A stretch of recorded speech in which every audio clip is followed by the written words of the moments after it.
A world economy was born on paths you will not find on any map. These were the shadow routes, the unseen roads that carried silk, spices, and revolutionary ideas across continents, long before kings and empires took credit for connecting the world. This story belongs not to the famous conquerors, but to the anonymous merchants, the sailors who read the monsoon winds, and the caravan drivers who navigated by the stars. You are about to discover how these hidden networks, from secret Silk Road branches to monsoon-powered ocean passages, laid the foundation for modern finance and our entire globalized culture. By the end, you will see the deep history of our interconnected world in a completely new light. How did a simple handshake secure a fortune across 1,000 miles? What hidden force allowed a single peppercorn to reshape continents? The answers lie in the forgotten logic of these ghost roads. What does true connection mean to you? A single traveler moves through a silent, starlit pass in the mountains of Pamir, his every step guided by constellations unseen in the lands he left behind. His pack holds more than silk or spices. It carries the very blueprint of connection, languages waiting to be spoken in new markets, and technologies that will reshape distant kingdoms. This is the essence of a shadow route. These were the alternative networks, the veins and capillaries of trade that ran parallel to the official imperial arteries, thriving in the forgotten spaces between empires. They were not drawn on any royal map because their value was not in the land they crossed, but in the knowledge required to navigate them. The great historian Fern and Braudel called this the level of material life, the deep, slow currents of everyday exchange that flowed beneath the dramatic surface of kings and battles, quietly weaving the first true threads of a global economy. These routes were defined by their profound adaptability and their reliance on environmental intelligence over political permission. Success depended on a specialized, almost secret knowledge, reading the monsoon winds like a calendar, knowing which mountain pass would be clear of snow, and understanding how to negotiate safe passage with local tribes who recognized no emperor. This demanded a fluid, decentralized organization. There was no central caravan master issuing orders, only a constantly shifting collective of merchants, guides, and guards, bound together by a shared need for survival and profit. They specialized in moving high-value, low-bulk goods, things like rare gems, potent medicines, and the most valuable cargo of all, intellectual property, the designs for a new loom or the formula for a vibrant dye. For thousands of years, the Jade Road carved its path through the heart of Central Asia, operating entirely outside the control of the Chinese empires that so coveted its sacred stone. This network moved a single, precious material for millennia, its routes shifting with the seasons and the politics, yet its purpose never wavered. So how did such a loose, informal web of strangers ensure security and enforce agreements across vast distances and different cultures? They could not rely on imperial guards or written contracts. The system that held it all together was something far more powerful, a sophisticated, unwritten code of conduct built on a currency even more valuable than gold: trust.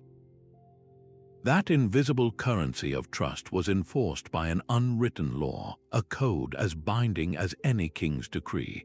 As dusk settled over a bustling caravanserai, you would see it in action. Traders from a dozen lands, unable to speak each other's languages, communicated through a shared lexicon of hand signals and understood customs. A shared cup of tea was not just hospitality, it was a contract. The protection offered to a fellow traveler was not mere kindness, it was a sacred duty. This was the law merchant, the foundational legal system of the shadow routes. It was a portable framework of justice that traveled with the goods, respected from the Mediterranean to the South China Sea. The medieval Islamic scholar Al-Makrizi documented how merchant guilds operated their own courts, their internal rulings often holding more weight than the local laws of the land they were passing through. This system stood on several unshakable pillars. First was the absolute sanctity of a debt agreement. Your word was your bond, and breaking it had consequences far beyond a single transaction. Second was the principle of shared risk. If a caravan was struck by bandits or a storm, the loss was distributed among the entire merchant party, not borne by one individual. This created a powerful incentive for everyone to protect each other. To secure partnerships, a complex system of guarantees and hostages was developed, often involving the exchange of family members as a pledge of good faith. This framework allowed for astonishing transactions. A Sogdian merchant could extend a line of credit to a Byzantine buyer he had just met, with nothing but a handshake to seal the deal. How was such a deal recorded? Not with a signed parchment, but with a simple tally stick. A wooden rod would be notched to represent the debt, then split lengthwise. The lender kept one half, the borrower the other. The only way to prove the debt was settled was to reunite the two pieces, their matching grain pattern serving as an unforgeable receipt. In foreign cities, merchants found safe harbor in special enclaves known as funduks. These were protected districts that operated under the merchant's own code, offering lodging, storage, and a space to trade under familiar rules, a tiny sovereign island of commerce in a sea of the unknown. But what happened if someone broke this sacred code? The punishment was severe and absolute. An individual caught cheating would be instantly and completely ostracized. No caravan would carry his goods, no funduk would offer him shelter, and no merchant would ever deal with him again. In a world built on connection, this was a social death sentence, far more devastating than any fine. This entire economy, therefore, relied not on anonymous individuals, but on known reputations. It points us toward the crucial role of the specific communities who became the true masters of this unwritten law, the professional nomads of trade whose very identity was their bond. These professional trading dynasties transformed entire cities into nerve centers of a borderless economy.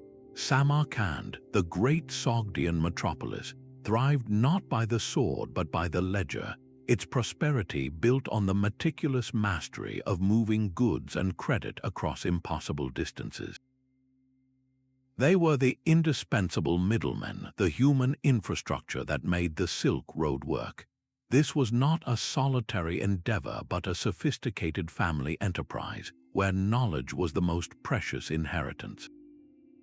For generations, communities like the Radhanite Jews or the Armenian merchants of New Jolfa treated these perilous journeys as a hereditary business.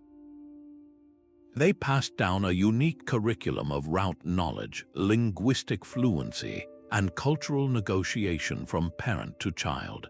A 9th century account by the geographer Ibn Khordadbeh reveals the astounding reach of the Radhanites, who are known to speak Arabic, Persian, Greek, and Frankish, allowing them to traverse the entire known world from the courts of Europe to the ports of China. Their business models were marvels of pre-modern finance. They established diaspora communities in strategic trade hubs, creating a global network of trusted agents who were often extended family. To guarantee honesty across vast distances, they used family members as human collateral, a powerful incentive for every transaction to be fulfilled with integrity. Perhaps their most revolutionary innovation was the development of early bills of exchange, a system known as hawala. This allowed a merchant to deposit money with an agent in one city and have it paid out by an associate in another, thousands of miles away, all without a single coin ever needing to be physically transported. This moved value, not weight, and it unlocked capital on a global scale. Their caravans functioned as mobile corporations with specialized roles for navigators who read the stars, negotiators who dealt with local chieftains, armed guards, and meticulous accountants, all working in perfect concert. Even their philanthropy served a commercial purpose. The Lingayat merchants of medieval Karnataka, for instance, developed a complex system of donating to temples that also cleverly laundered trade profits and reinvested capital back into their enterprises. So how did these caravans successfully navigate such a patchwork of diverse and often hostile territories? Their ultimate map was not drawn on parchment, but was written into the landscape itself. Their success was built upon a deep, almost symbiotic relationship with the natural world. That knowledge of the landscape was a trader's most vital asset, a living map written not on paper but in the memory of the stars, the scent of the wind, and the taste of the water. Consider the Taklamakan Desert, a sea of shifting sand whose very name means the place of no return.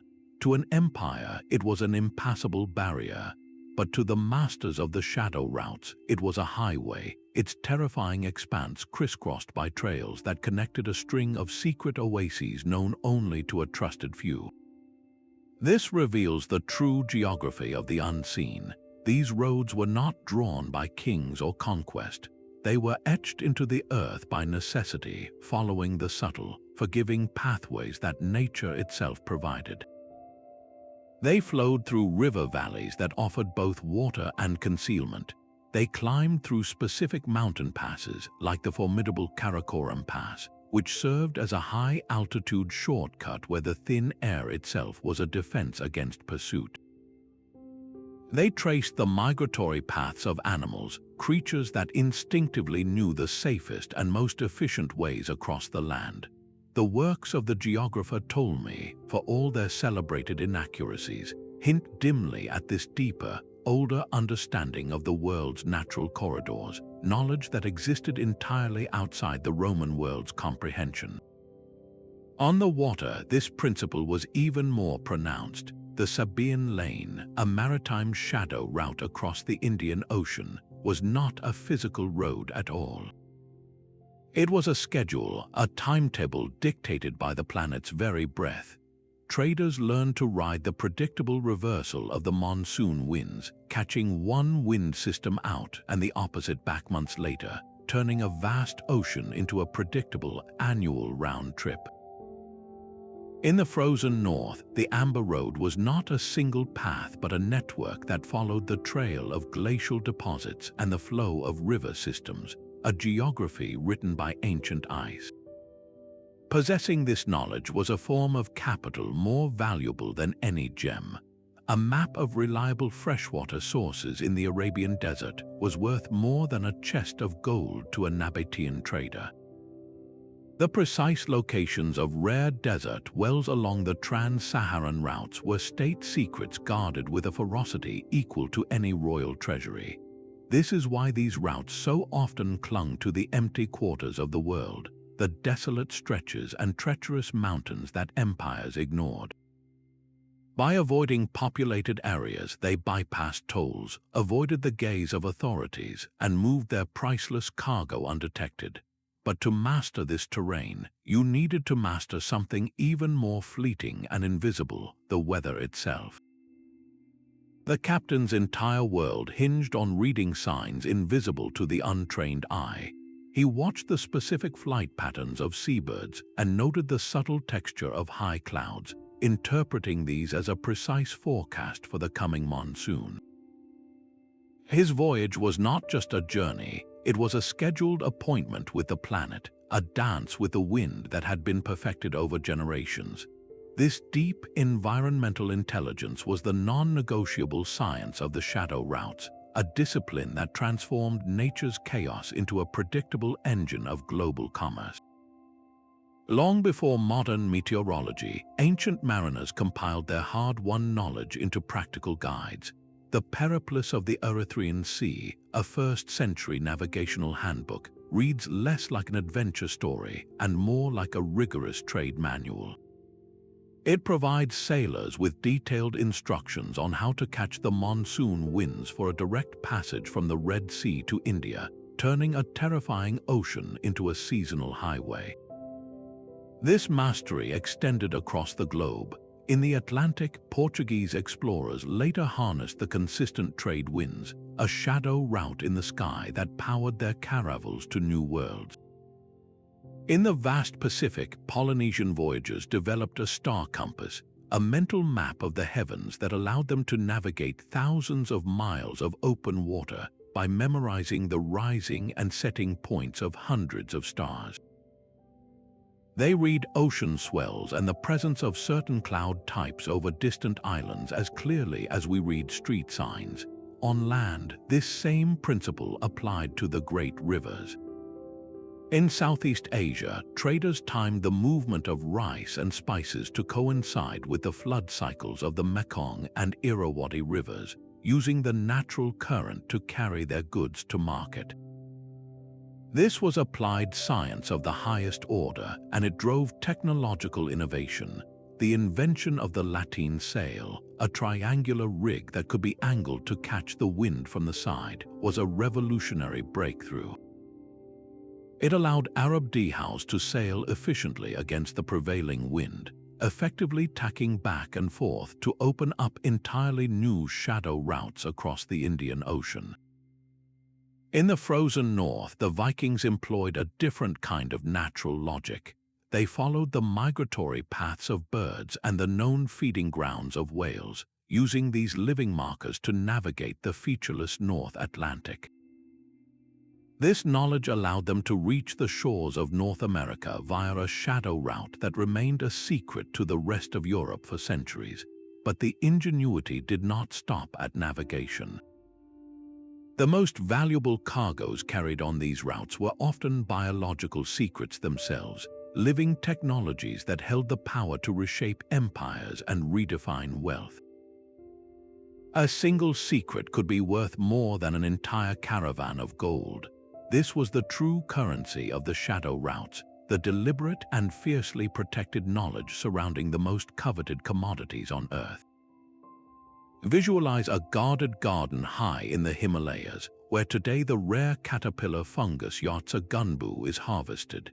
This bizarre hybrid of insect and mushroom fuels a multi-billion-dollar modern shadow economy.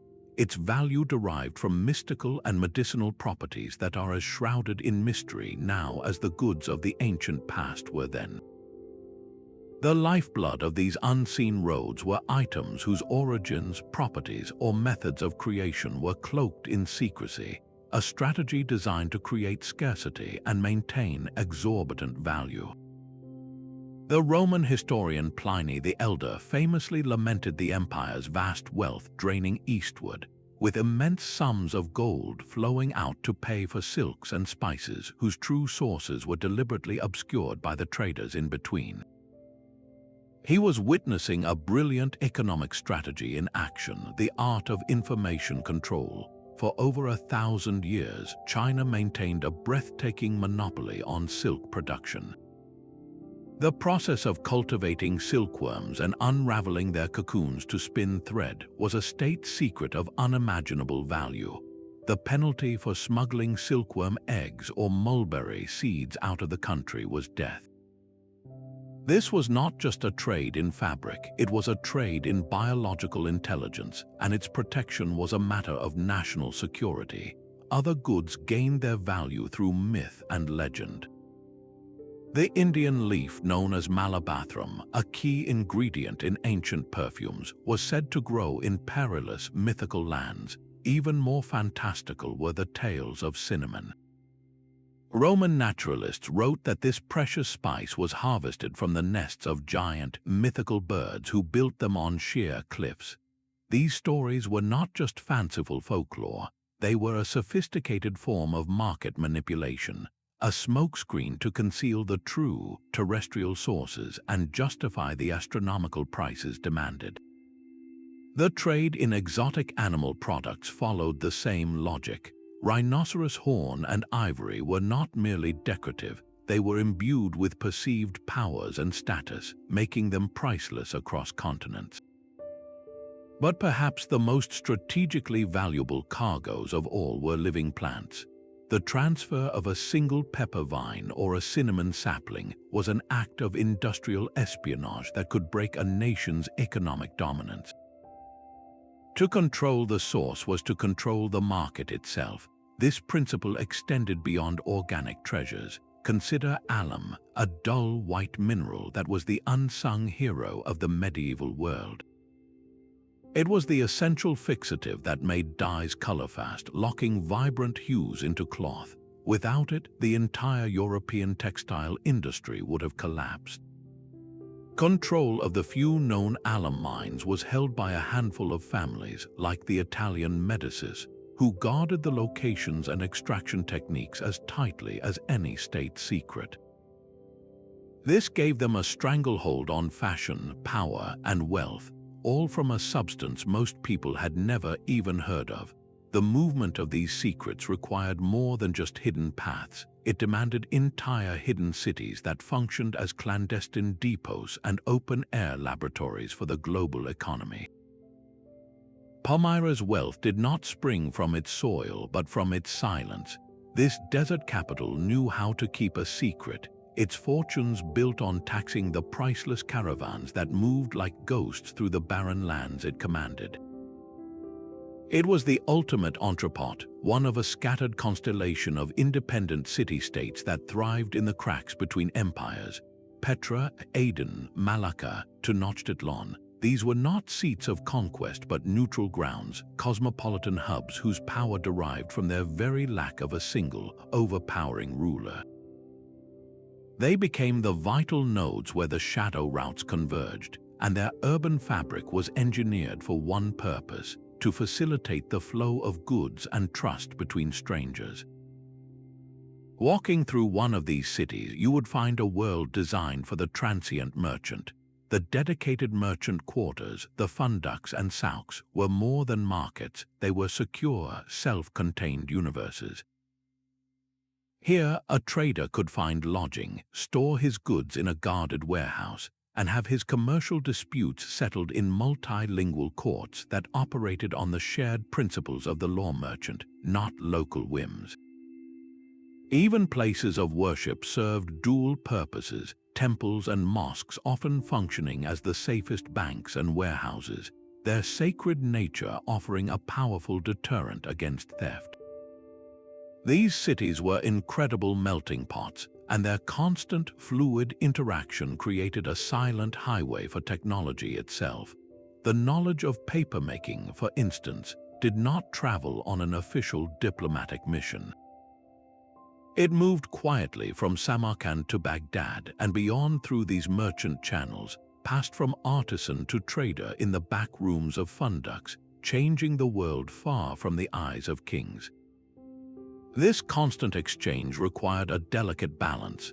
Many of these hubs maintained a dual identity, a public face of legitimate trade that coexisted with a much more secretive, and often more lucrative, network for moving contraband and shadow goods. Consider the Swahili city-states of East Africa, like Kilwa. Their stunning stone palaces and mosques were financed by a shadow gold trade they meticulously controlled. The gold itself came from the mysterious interior, from the great kingdom of Zimbabwe, and the Swahili merchants went to extraordinary lengths to conceal the true source from their Arab and later Portuguese competitors, creating fantastical stories to protect their commercial lifeline. The very existence of these powerful, wealthy cities proves that the shadow economy was not some marginal, underground activity. It was a centralizing force of immense power, one that demanded and ultimately created its own sophisticated financial instruments to move value across the globe. A handful of small, glossy shells harvested from the Maldives could purchase a human life in West Africa or a shipment of timber in Bengal. This was the cowrie, the world's first truly global currency. its value recognized across continents without a single central bank to enforce it. These shells, along with other forms of commodity money, formed the financial lifeblood of the shadow routes, operating entirely outside the control of kings and empires. Their power lay in universal trust, not royal decree. The Islamic world mastered this with the silver dirham and the gold dinar. Their value was not based on the face of a ruler, but on a universally accepted standard of weight and purity. A merchant in Cordoba could accept a dinar from a trader in Baghdad with absolute confidence in its metallic content, a trust that transcended political borders. In China, the state itself adopted a merchant innovation, the paper note. When Marco Polo witnessed this, he was astounded, describing money made from the bark of a mulberry tree. It was a concept born from the practical needs of moving vast value across long distances without the crippling weight of metal. Even bolts of silk served as currency, a standardized, durable, and high-value fabric that functioned as both a commodity and a reliable medium of exchange. But the real financial magic lay in the instruments created to manage risk and move value without moving cargo. In the Muslim world, the sack, the direct ancestor of the modern check, allowed a merchant to deposit funds in one city and present a written order to a business associate in another, cashing it for local currency. This eliminated the peril of carrying chests of coins across bandit-infested roads.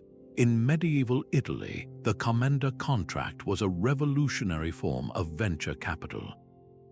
Investors would pool their funds to finance a trading voyage, sharing the immense profits but also distributing the catastrophic risk if a ship was lost. This allowed for ambitious journeys that would have been too dangerous for a single merchant to fund. For the ultimate in portability, nothing surpassed gemstones. A single, flawless ruby could conceal a king's ransom in a merchant's turban, a highly concentrated store of wealth that was easily hidden and universally desired. Perhaps the most profound example of this abstract trust comes from the remote Pacific. On Yap Island, giant circular stones called rai were used as money.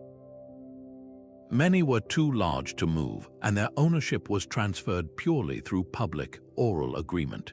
The entire community trusted that a specific stone, lying at the bottom of the sea after a canoe sank, still held value and could change hands. This was a physical ledger, a blockchain of spoken consensus, proving that money is at its core a shared belief. For these global financial networks to function, that belief had to be constantly verified and updated. The entire system relied on a flow of information that was just as vital as the flow of goods, a communication network that moved at the speed of a fast horse or a favorable wind. A single piece of news could be worth more than the ship that carried it. The shadow economy was at its heart an information economy, and its lifeblood was intelligence that moved faster than any caravan. Long before the internet, there existed a global information network, a web of messengers, spies, and signaling systems dedicated to carrying the only cargo that could not be taxed or stolen: knowledge. Envision a chain of fire beacons flashing across the mountains of Persia, their light relaying news of a ship's arrival or a market collapse faster than any single rider could travel. While empires built official systems like the Roman cursus publicus for their own administrative needs, merchants operated parallel, often faster, private networks that functioned like the dedicated financial news wires of today. The ancient Syrians used homing pigeons to carry vital updates on commodity prices across vast deserts. In the Andes, the Inca chasquis, a relay of highly trained runners, could move a quipu, a knotted cord recording information, across 1,500 miles in under a week, a speed unmatched until the 19th century. This raw speed was useless, however, without security. To protect their sensitive data, merchants developed sophisticated codes and ciphers. The letters of Jewish traders found in the Cairo Geniza documents reveal a complex system of abbreviations and deliberate allusions, allowing them to discuss market conditions and family matters in a language only their trusted partners could fully decipher. The financial impact of this information flow was immediate and profound. News of a typhoon destroying a Chinese spice fleet in the South China Sea would cause pepper prices in the markets of Alexandria to soar within a matter of months. A rumor of political unrest along the Silk Road could freeze credit and reroute entire caravans overnight. This constant, pulsing flow of data created a surprisingly integrated early world system, where a harvest failure in India could influence grain prices in Rome, and a new fashion in Constantinople could dictate demand for dyes in Central Asia. It was an early, powerful form of globalization driven not by emperors but by information, and this web of connection, built to move prices and goods, inevitably became a conduit for something far more intangible, yet even more transformative: the silent, unstoppable spread of ideas and beliefs. A Buddhist monk's most sacred duty was sometimes to appear as anything but a holy man. Disguised among the dusty robes of merchants, he carried sutras not in a ceremonial procession, but hidden in plain sight among the cargo, his spiritual mission shielded by the commercial logic of the caravan. This was how beliefs traveled, not with imperial ambassadors, but through the clandestine carriers of culture that thrived on the shadow routes. These networks were the primary vectors for the silent, underground transfer of everything from religions and philosophies to technologies and artistic styles, often flourishing in the spaces between empires long before any state officially embraced or condemned them. Consider the remarkable journey of Manichaeism, a faith viewed as heretical and dangerous by both the Roman and Persian empires. With no state sponsorship, its survival depended entirely on the merchant trails. Its followers, often traders themselves, carried its complex dualist teachings from North Africa all the way to the court of China, where it found a temporary home centuries after it had been eradicated in the West. This was a faith that lived and died by the rhythms of commerce, not conquest. The transmission of knowledge followed the same hidden channels. The vast body of Greek learning, its astronomy, medicine, and philosophy, was not lost after the fall of Rome. Instead, it was quietly preserved and translated by Syriac Christian scholars living in the vibrant trade cities of the Middle East. These intellectual hubs, functioning under the merchant's law, became the crucial bridges where ancient Greek texts passed into the Islamic world, where they were expanded upon before eventually making their way back to Europe. It was a second-hand revival, orchestrated by scholars who were also savvy businessmen. Even the most iconic cultural exchanges were often accidental byproducts of trade. The journey of Zen Buddhism from China to Japan was not an official religious mission. It traveled aboard the so-called Tang ships, the trading vessels that plied the seas between the two nations. The philosophy was carried by monks who booked passage alongside porcelain and silk, their teachings slowly taking root in a new land because the ships that carried goods also carried ideas. In a similar vein, gunpowder technology crept westward from China not as a terrifying weapon, but as a curiosity.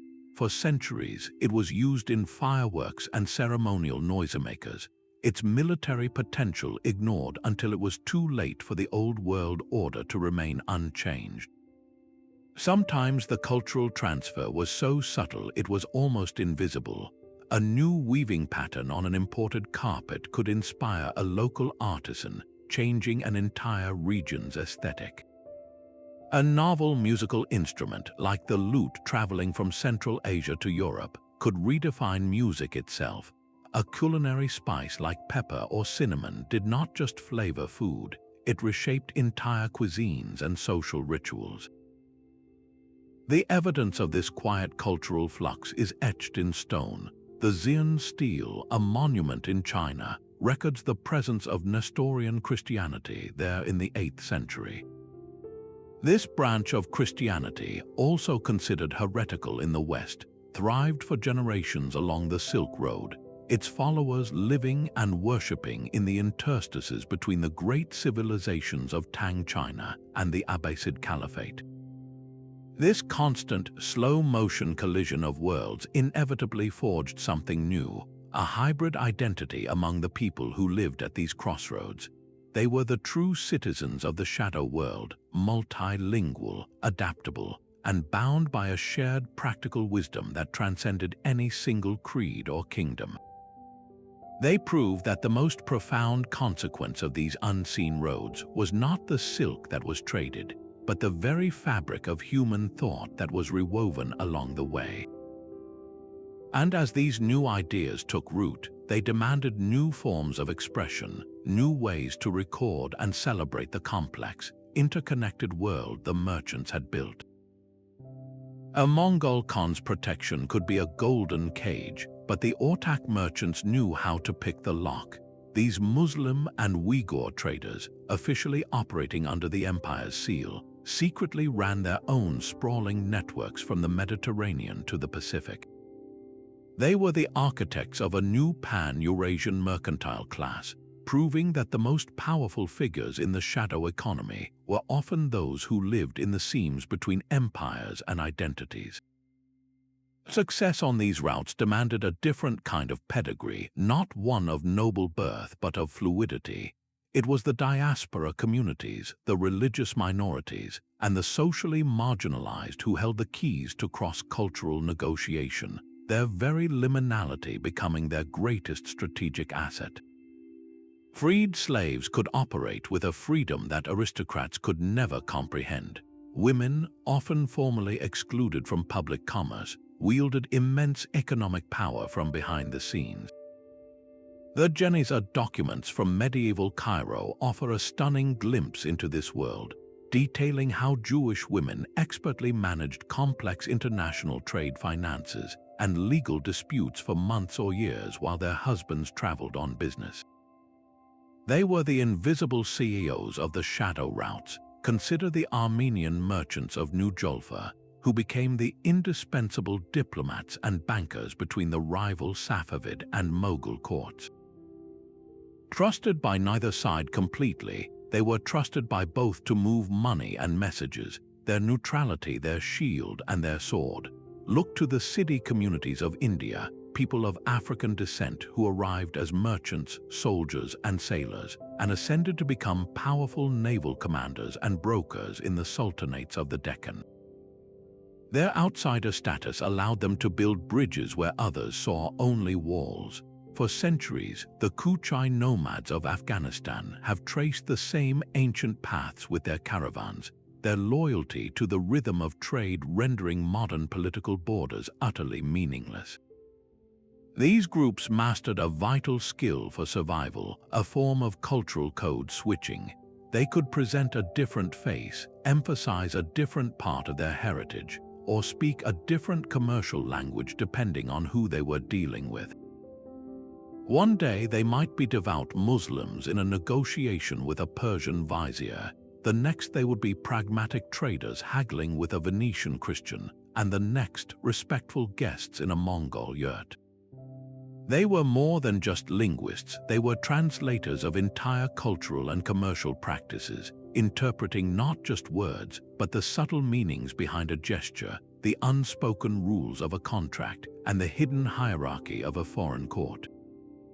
The very existence of these liminal figures shatters the comfortable myth of isolated, monolithic civilizations. It reveals an ancient world that was deeply, inextricably connected by a sprawling web of human relationships that official histories often ignored. Yet this success was always precarious, balanced on a knife's edge.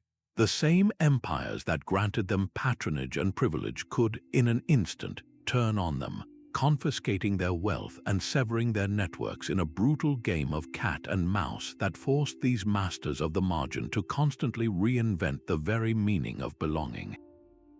A Roman customs officer at Ostia could spend his entire day inspecting a single shipment, while just beyond the horizon, fortunes moved in silence. This was the eternal, unspoken conflict between the walled garden of the empire and the wild, open field of the shadow routes. Empires craved the wealth these networks generated, yet they deeply feared the independence they represented. It was a relationship of symbiotic tension, a dance of control and evasion that repeated from Han China to Byzantium. The great empires, with their legions and their bureaucracies, launched a multi-front war to bring this untamed commerce to heel. The Han Dynasty carved out the Hexi Corridor, a heavily guarded ribbon of land meant to funnel all Silk Road traffic through a series of fortified gates and tax stations. Yet for every official path they paved, a dozen hidden trails snaked through the surrounding mountains, used by smugglers who knew the terrain better than any imperial soldier. One of the most powerful tools of co-option was the state-granted monopoly. An empire would hand exclusive trading rights for a specific commodity or route to a favored merchant guild, effectively making them partners in the suppression of their competitors. In exchange for this lucrative privilege, the guild would provide intelligence, pay predictable taxes, and help the state police the very shadow networks they had once been a part of. The Byzantine Empire went even further, establishing state-sponsored caravanserais. These were not just inns, but controlled environments designed to bring trade out of the shadows and into the taxable light, where every transaction could be observed, measured, and taxed. The penalties for those who refused to comply were brutal and absolute. The Byzantine death penalty for anyone caught exporting silkworms or mulberry seeds was not mere cruelty. It was a desperate attempt to protect a state secret worth more than its entire annual revenue. It was an act of economic warfare, and yet the shadow routes always adapted. Their very structure was designed for resilience. When imperial patrols tightened their grip on the main roads, merchants developed faster, lighter ships that could outrun the heavy galleys of the Roman navy. A well-placed bribe to a minor official, a universal language in itself, could make a heavily guarded gate swing open in the dead of night. If an area became too dangerous, the entire network would simply shift its operations, melting into the trackless forests or moving to the next ungoverned coastline. The Mughal Empire's attempt to impose a salt tax on the nomadic Banjara traders did not stop the trade. It only forced the Banjaras to pioneer even more secretive paths through the dense jungles of central India, routes that were invisible to the empire's cavalry. This high-stakes conflict became a primary engine of innovation. The need to evade authorities drove advances in shipbuilding and overland navigation, while the state's desire to control trade spurred the development of customs bureaucracy and international law. In this endless game of cat and mouse, the most enduring legacy was not a particular route or a specific good, but the birth of a professional class dedicated entirely to circumventing authority. The smuggler became a permanent and pivotal figure in the story of globalization, a testament to the fact that where there is a wall, someone will always find a way to dig a tunnel. A 16th-century Portuguese lançado living on the West African coast had renounced his king, his faith, and his homeland. He wore local cloth, spoke the local languages, and his power came not from Lisbon, but from a network of marriages and alliances that gave him exclusive access to goldfields far from the official trading posts. This figure was far more than a simple criminal. He was a cultural alchemist operating in the ambiguous space between worlds and, in doing so, creating entirely new economic realities. The smugglers of the shadow routes were the ultimate risk-takers, and their most vital asset was a form of portable credibility. A reputation for reliability was their only true contract, a bond more binding than any royal charter. Consider the English interlopers of the 17th century. the mighty East India Company held a legal monopoly over all trade with the East, enforced by the power of the British state. The interlopers were captains and merchants who defied this monopoly, sailing to India and the Spice Islands on their own authority. They were condemned as pirates and thieves in London, but in the markets of Surat and Banton, they were valued partners who often offered better prices and more interesting goods than the company's own factors. These outlaw entrepreneurs were the very force that, through relentless competition, eventually broke open the company's restrictive and corrupt practices. In the South China Sea, a similar drama played out with the country traders. These were often British and American freebooters operating without licenses from the Chinese Empire. Barred from official ports like Canton, they instead created a vibrant, illegal trade along the coastline, dealing in everything from Turkish opium to English woolens. They were the crucial, if unsanctioned, link that connected European capital to Chinese consumers, weaving a web of connection that official diplomacy refused to acknowledge. On the other side of the world, the mule trains of South America moved like ghosts through the Andes. The Spanish crown claimed a fifth of all silver mined from the colossal mountain at Potosi, a tax known as the Royal Fifth. To avoid this crushing burden, vast networks of smugglers developed alternate routes, using thousands of sure-footed mules to carry untaxed silver over secret mountain passes to waiting ships on deserted coasts. This illicit flow of silver became so immense that it arguably financed the economies of Spain's rivals in Europe more than it did the Spanish Empire itself. These activities, while clandestine, literally carved their mark onto the landscape. The smugglers' paths through forests and over mountains, chosen for secrecy and efficiency, often became the main roads of a later, more legitimate era. They were the first to experiment with new commodities and establish trade relations with previously isolated peoples, acting as unsanctioned diplomats and the engine of free market forces long before the term was ever coined.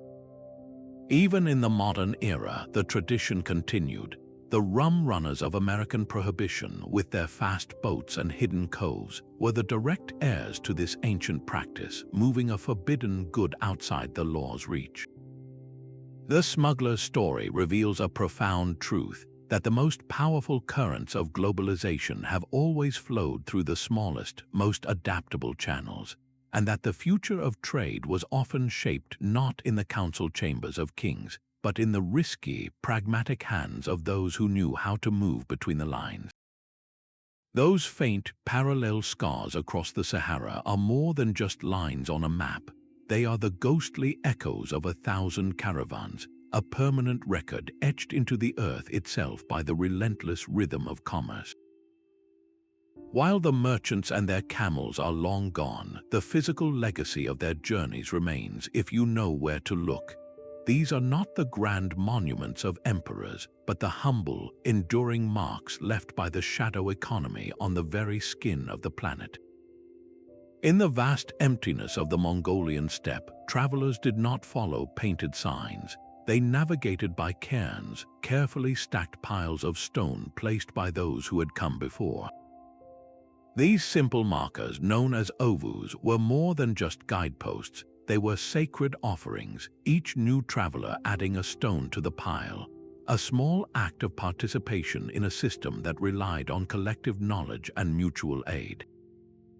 It was a map written in rock, maintained by the very people who used it.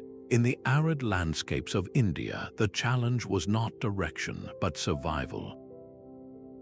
Here, the shadow routes were sustained by breathtaking stepwells, monumental inverted temples carved deep into the ground.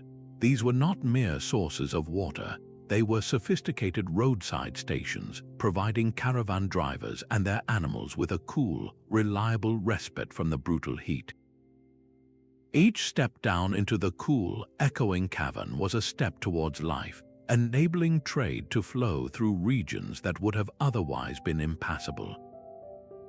Then there are the places where the noise of commerce has fallen into an eternal silence. The ghost port of Suraf on Iran's coast now lies in ruins, its crumbling warehouses and broken piers baking under the sun. But 800 years ago, it was a roaring hub, its docks thick with the masts of house carrying treasures between China and the Middle East. Its abandonment is a stark lesson in the fluidity of these networks, a reminder that the shadow routes could giveth prosperity, and just as easily taketh it away when the winds of trade shifted. The evidence is not just in the stones, but in the very soil and in our own bodies. The journey of the humble chicken from the jungles of Southeast Asia to every corner of the globe is a story written in genetics and bone fragments. It arrived in Africa not through conquest, but stowed away on the merchant ships that plied the Indian Ocean, forever changing diets and rituals on a new continent. The spread of citrus fruits, from their origins in the foothills of the Himalayas to the sun-drenched orchards of the Mediterranean, traces the exact path of these unofficial corridors, a slow-moving botanical revolution that transformed flavors and farming. And sometimes the proof surfaces in a single, stunning discovery, like a buried pot of Roman coins unearthed in a farmer's field in southern India. These coins, so far from their place of origin, speak louder than any history book. They are silent, metallic witnesses to a vast and vibrant trade that operated completely outside the Roman Empire's knowledge or control. A direct exchange between two worlds that official records never acknowledged. Each of these traces, from a worn path in the desert to a chicken bone in an African archaeological dig, is a piece of a grand puzzle. But when you put them all together, they point toward the route's most intimate and powerful secret, a legacy written not on the land, but within our own human biology. A story of microbes and immunities that traveled the hidden roads alongside the silk and the spices. A single flea, nestled in the fur of a marmot pelt packed into a saddlebag, could carry a sentence of death for millions. The shadow routes, for all their economic brilliance, also became the world's first superhighways for pandemic disease, a grim form of unintended globalization that repeatedly reshaped human demographics and history with terrifying efficiency. The Black Death was not a European tragedy, but a Silk Road catastrophe. It traveled the merchant trails out of Central Asia, moving with the caravans, its bacterial passengers thriving in the close quarters of ship holds and caravanserais. It reached the shores of the Black Sea, then boarded Geno's trading vessels, arriving in Europe not with a declaration of war, but with a shipment of goods. This was a pattern as old as the routes themselves. Centuries before, the plague of Justinian swept into Constantinople in the 6th century. The historian Procopius recorded its arrival not with an army, but aboard grain ships from Egypt, a vital leg in the shadow trade of the Mediterranean. The very networks that created wealth became vectors for its destruction.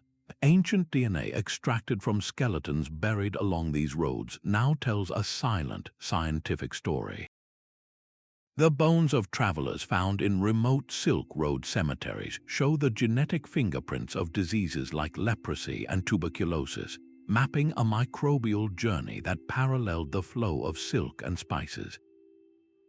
These pathogens achieved pandemic status centuries before the age of air travel, because the merchant networks provided a constant, reliable host population, a river of human movement for germs to swim in.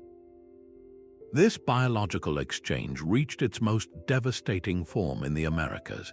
European diseases like smallpox and measles did not wait for conquistadors to march inland. They raced ahead of them, traveling with breathtaking speed along indigenous trade routes that had existed for millennia. The result was an apocalypse. Societies that had never seen a European face were utterly devastated by the microbes that traveled in his wake, their populations collapsing by as much as 90% in some areas. Yet this traffic was not entirely one-sided. The syphilis epidemic that ravaged Renaissance Europe likely originated in the Americas, a terrible return gift that traveled back along the same shadow routes on Spanish ships. This constant, brutal microbial traffic acted as a form of population regulation on a global scale, a dark, Darwinian testament to the interconnectedness these routes forged. Paradoxically, it also forced the survivors in the Old World to develop a greater immunological resilience over generations, a bitter advantage paid for with countless lives. In the silent aftermath of such plagues, the true nature of the shadow economy was revealed. It was not defined by the goods it moved, but by its profound, unyielding capacity to endure. The British East India Company's cannons could blockade a river, but they could not stop the monsoons that carried smugglers' house along 1,000 hidden inlets. When the company cracked down on the official opium routes from India to China in the 19th century, the trade did not die, it simply fractured and multiplied. A dozen new paths instantly snaked through the mist-shrouded hills of the Golden Triangle, a hydra of commerce growing new heads faster than any empire could cut them off. This is the essential nature of the shadow economy, its resilience born from a total lack of central control. There was no boardroom to besiege, no single king to depose, only an endlessly adaptive web that treated political borders as temporary inconveniences. The collapse of the Roman Empire offers a perfect case study. The grand imperial system that moved Spanish silver and Egyptian grain across the Mediterranean shattered, but the need for trade did not. The vacuum was instantly filled by smaller, more agile networks operated by Vandal raiders, Byzantine freebooters, and later, Arab merchants who stitched the sea back together with faster ships and flexible partnerships. They were not rebuilding Rome, they were building something new upon its ruins. Consider the Silk Road itself. The demand for Chinese silk in Europe eventually faded, but the intricate network of paths and contacts did not simply vanish. Those same routes, maintained for centuries, were perfectly repurposed. They now carried vast quantities of tea and exquisite Ming porcelain, and later, they facilitated the flow of revolutionary political ideas between East and West. The road remained, but its cargo evolved to meet the demands of a new era. This capacity for reinvention is breathtaking. Look to the pirate havens of the 17th century Caribbean, places like Port Royal and Tortuga. To the Spanish Empire, they were lawless nests of criminals.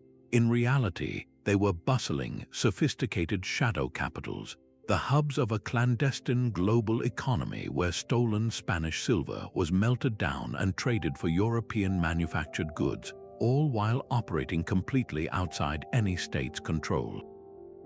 When the Ottoman Empire blocked traditional Mediterranean access to the East, English merchants refused to accept defeat. They simply went around, forming the Moscow Company to pioneer a daring new northern route. They sailed to the White Sea, established trade posts in Moscow, and then moved goods overland to reach Persia and its silks, creating an entire new shadow corridor that bypassed their rivals entirely. Even the ancient Amber Road, which for millennia had moved fossilized resin from the Baltic to the Mediterranean, found a grim new purpose in the medieval period, its well-worn paths repurposed for the trafficking of human beings in the Slavic slave trade. This is the lesson of decentralized systems, a lesson as relevant to the ancient caravan as it is to the modern internet. A network with no central command cannot be killed by a single blow. It simply reroutes, finds a new weak point, and flows on. The so-called dark web of today is a direct digital descendant of these physical shadow routes, operating on the very same principles of encryption, anonymity, and evasion that once defined the Funduck and the Smuggler's Cove. This long history of adaptation forces a difficult question. What if these informal, often illegal economies are not a perversion of the market, but its most natural and resilient state? That street vendor's unregistered stall is a node in a global network, a modern echo of a system that has always been the real engine of the world. For most of human history, the so-called informal economy was not a marginal activity, it was the economy. The vibrant, untaxed, and unregulated exchange of goods and services has always been the primary experience for the vast majority of people, from the earliest agrarian villages to today's sprawling megacities. The very term informal economy, coined by anthropologist Keith Hart, was a recognition of this reality. He argued that these activities are not a sign of backwardness, but a rational, creative response to states that are either absent or overly restrictive. This reframes our entire understanding. The shadow economy was not the exception. It was the dynamic, innovative core from which all formal markets eventually emerged. Long before there were stock exchanges or central banks, these networks provided the essential liquidity, the venture capital, and the global connectivity that states were incapable of creating. They were the original startup culture, operating with an agility that lumbering empires could never match. The vast informal sector known as System D today, an economy estimated to be worth over $10 trillion globally, is the direct descendant of the Banjara salt caravans and the Sogdian merchant networks. It is not a failure of development, it is a parallel system of breathtaking scale and efficiency.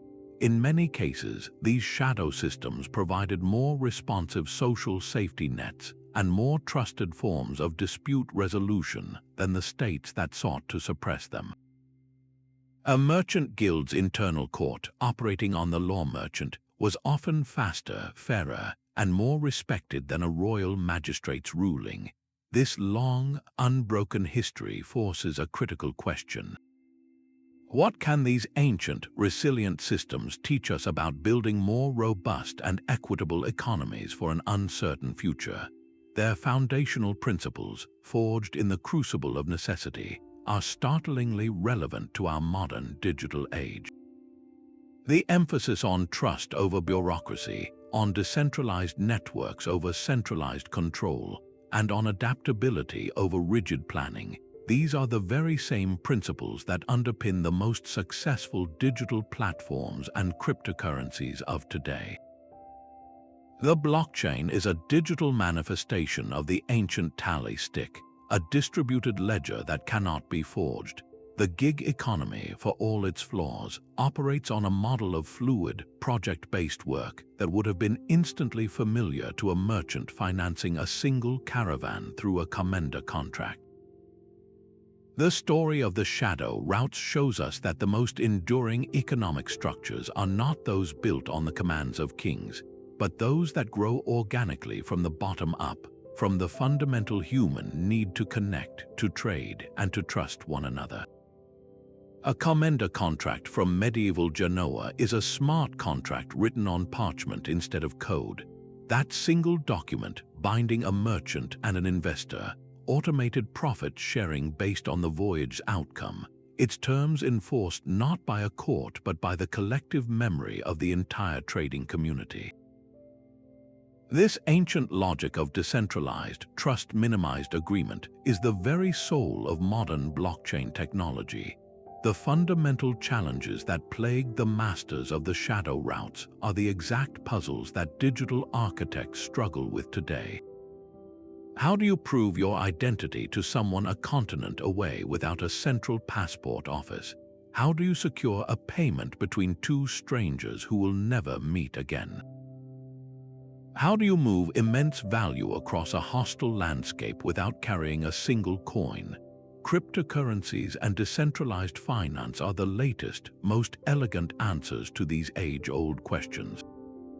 The parallels are startling. The Hawala system, where value is transferred through a network of trusted brokers who settle balances among themselves, is a human-powered distributed ledger. It moves money without moving money, just as a blockchain moves data without a central server. The intricate trust networks of the Radhanite Jews, where reputation was a form of cryptographic proof, functioned exactly like a peer-to-peer verification system. Even the use of cowrie shells or silk bolts as universally accepted commodity money finds its direct descendant in today's asset-backed stablecoins, digital tokens pegged to real-world value to provide stability in a volatile new economy. The relentless resilience of these ancient networks against imperial suppression offers a powerful blueprint for digital activists building censorship-resistant systems.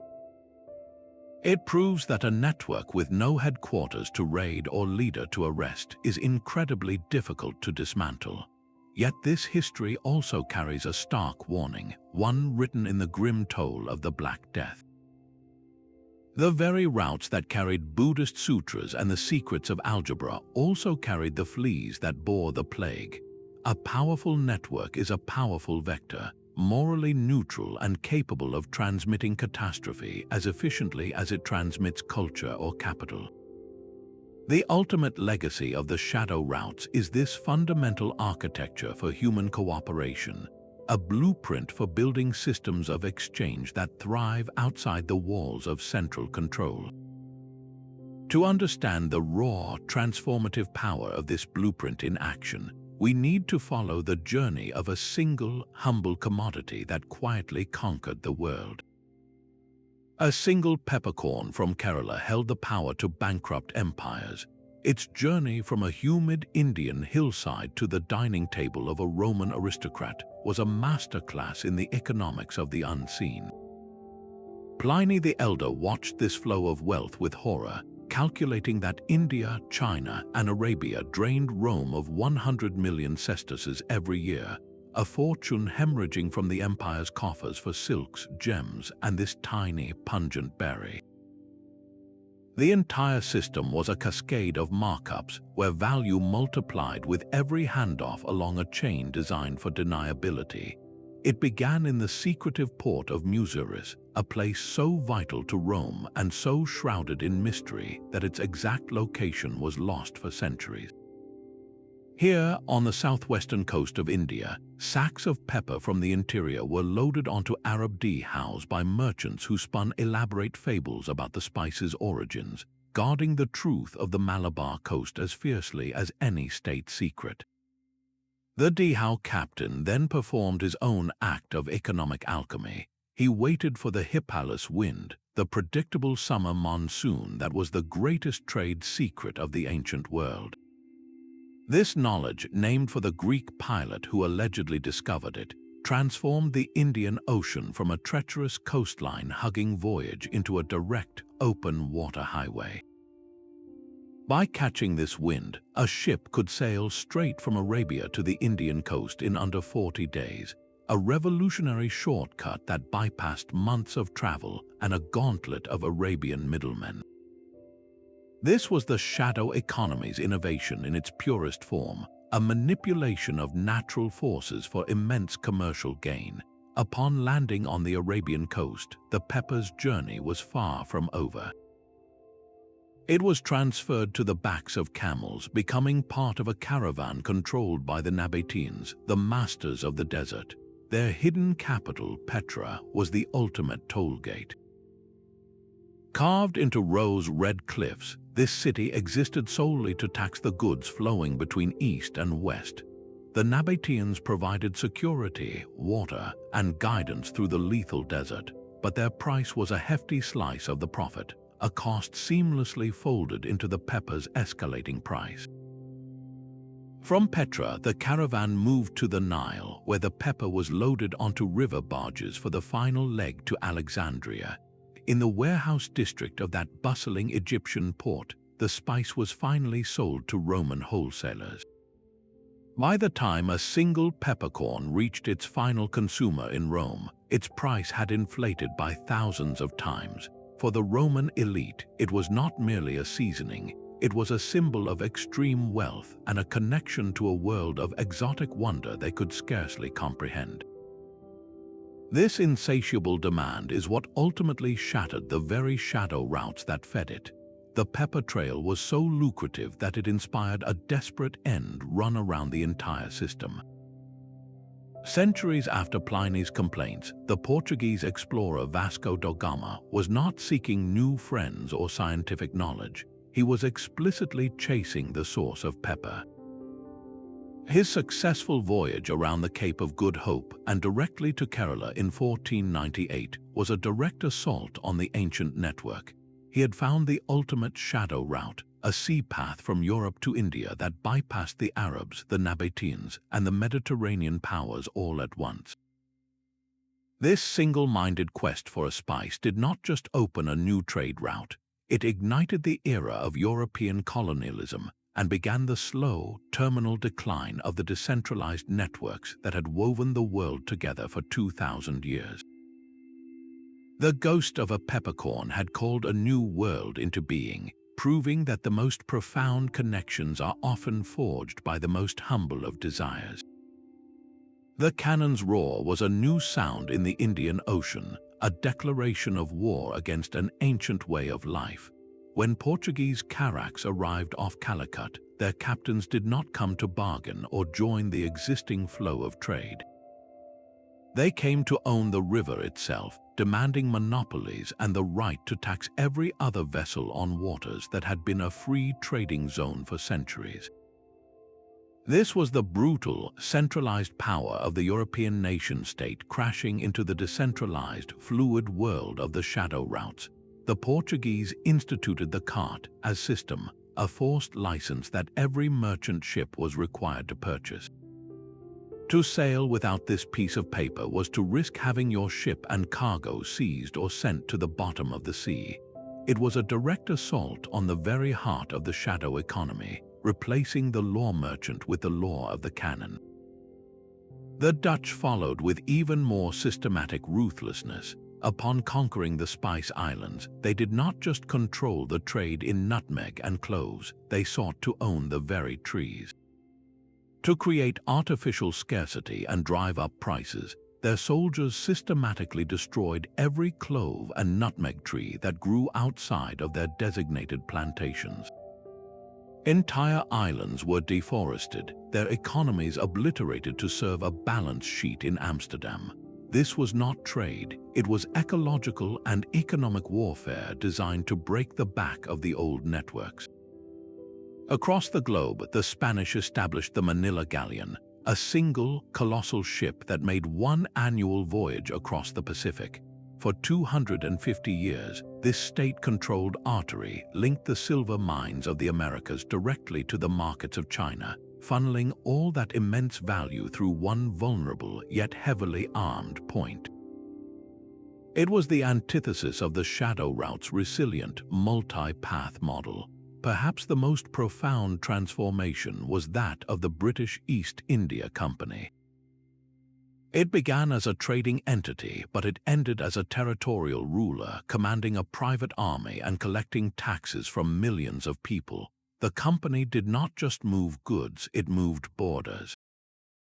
The old masters of the shadows were systematically marginalized. The Arab dhow captains who had read the monsoons for generations found their waters patrolled by European frigates. The Armenian merchants, once the indispensable middlemen between empires, saw their networks made obsolete by corporate monopolies.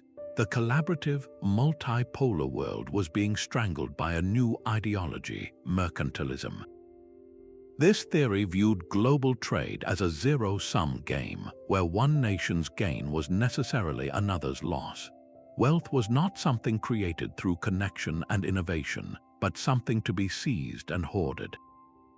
The resilient, adaptive ghost roads that had survived the rise and fall of a dozen empires were finally being paved over, their diverse currents forced into a few heavily guarded channels. This centralization created the modern map of global power, but it sacrificed the ancient system's profound strength, its ability to bend, to reroute, and to endure any single catastrophe. The original Silk Road now has a direct digital descendant, an online marketplace that borrowed its name and its fundamental purpose. The infamous dark website Silk Road was not just a hub for illicit trade, it was a perfect modern reenactment of the ancient shadow route principle. Its founder consciously built a system that mirrored the old ways, using encryption as its mountain pass and Bitcoin as its cowrie shell, creating a trade network designed to exist entirely beyond the reach of any national border or customs agency. This is not an anomaly, it is the legacy in action. The same forces that carved the Amber Road and the Sabine Lane are now encoded in our global systems. The massive container ships that clog the Suez Canal are following the precise maritime corridors of the ancient spice traders, their paths locked in by the same geographic and economic logic that guided the first dhows. The modern Hawala system, moving billions of dollars across continents without a single wire transfer, proves that trust-based networks can still outperform the most sophisticated banking regulations. Look at the logistical genius of modern drug cartels. Their distribution networks are a chillingly efficient update of the Sogdian merchant model, with decentralized cells, specialized roles, and a ruthless enforcement of their own commercial code. The global counterfeit goods market, from fake handbags to pirated software, is the direct heir to the ancient trade in secret commodities and deliberately obscured origins, leveraging information asymmetry for immense profit. Even the concept of the offshore tax haven is simply a modern, institutionalized version of the funduck, a legal gray zone designed to offer merchants a safe harbor from the tax collectors of their home nations. Our entire modern economy, with its fragile just-in-time supply chains, is a hyper-efficient version of the ancient race to move silk and frankincense before they spoiled or lost their value. This long history demonstrates that globalization is not a recent invention of corporations or governments. It is a deep, persistent human impulse to connect and exchange, and every attempt to fully control or wall it off has ultimately failed, only forcing the currents of trade to find new, unseen paths. The shadow routes teach us that the underlying architecture of connection is timeless. It simply upgrades its tools. And if these forces have consistently pushed beyond every terrestrial frontier, it forces us to ask where they might flow next. The ultimate uncharted territory for these ghost roads may not be on any map of Earth, but on the star charts for Mars. The law of the jungle may become the law of the vacuum. Just as the Outer Space Treaty of 1967 forbids nations from claiming celestial bodies, its lofty ideals leave a practical void as vast as the cosmos itself, a vacuum that the old logic of the shadow routes is perfectly designed to fill. The future of off-world commerce will not be dictated from Geneva or Washington, but forged by the first independent operators, the rock jockeys and ice miners who will need to cooperate to survive. They will face the same core challenges that the Sogdian merchants mastered, problems magnified by the sheer scale of space. The immense distances will make real-time communication with Earth impossible, forcing a return to the ancient principle of agent autonomy. A ship captain near Mars cannot wait 20 minutes for a corporate boardroom on Earth to approve a critical trade, just as a caravan master in the Taklamakan could not send a message to Samarkand for new instructions. These deep space agents will operate on trust and a pre-agreed-upon code, their reputations becoming their most valuable asset, just as they were on the Silk Road. The strategic points of this new geography will not be mountain passes, but the Lagrange points, the gravitational sweet spots in space where the pull of two large bodies, like the Earth and the Moon, perfectly balance. These will become the 21st century equivalents of Samarkand or Aden, the neutral hubs where ships can park with minimal fuel, where goods are transferred, and where a new common law for space, a lex specialis, will be negotiated in practice long before it is ever written down in an Earth court. The fundamental currency of this new economy will be the most basic requirement for life: water ice. Mined from the poles of the moon or the rings of asteroids, water will be the new cowrie shell, the universal commodity that can be used for drinking, growing food, or broken down into hydrogen and oxygen for rocket fuel. Its value will be absolute and recognized by every actor in the system. To facilitate trade, these pioneers will inevitably turn to the digital descendants of the tally stick and the commander contract. Smart contracts recorded on an immutable blockchain will automatically execute upon the delivery of a cargo of water ice or platinum from an asteroid, distributing profits to investors across the solar system without the need for a slow and distant legal system. This is the ancient law merchant reborn as computer code, and where there is valuable trade, there will be smuggling. The first interplanetary shadow routes may well be carved by those trafficking in forbidden cargo, much like the ancient traders of silkworms or relics. Imagine a rogue operation transporting genetically engineered microbes for terraforming, or smuggling precious cultural artifacts from a protected Martian archaeological site back to collectors on Earth. The very structure of space travel, with its countless uncharted asteroids and hidden trajectories, provides the perfect environment for a new generation of interloper to thrive. This is not a distant fantasy, but a logical extension of a pattern as old as commerce itself. The dynamic, decentralized, and trust-based networks that built the first global economy are not obsolete. They are simply upgrading for their greatest challenge yet. The ghost roads are preparing to leave Earth's atmosphere. Our journey ends with a simple but profound shift in perspective. The true architects of our connected world were not emperors in their palaces, but the nameless caravaneer guiding his camels by starlight, the dhow captain who trusted the monsoon wind, and the merchant whose bond was a simple handshake. We have walked from the silent caravanserais where the law merchant ruled, to the digital marketplaces where encryption creates new realms of trust. We have seen how these ghost roads carried not just silk and peppercorns, but the Buddhist sutra hidden among trade goods, the Greek text preserved by a scholar merchant, and the revolutionary idea that traveled faster than any army. These networks weathered the collapse of empires and the devastation of plagues, not through brute force, but through an incredible capacity to adapt, to reroute, and to endure.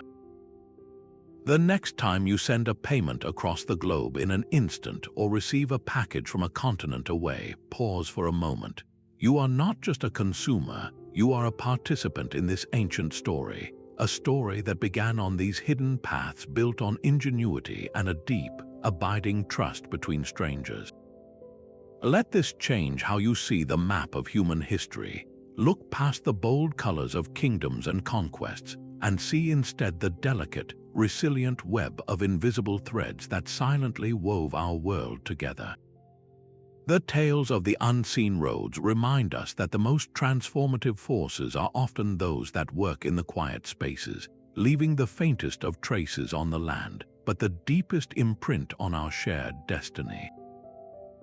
We would love to hear which mystery of the shadow routes captured your imagination. Was it the secret of the silkworm, the lost port of Muziris, or the silent language of the tally stick? Share your thoughts below and subscribe for more journeys into the hidden corridors of history.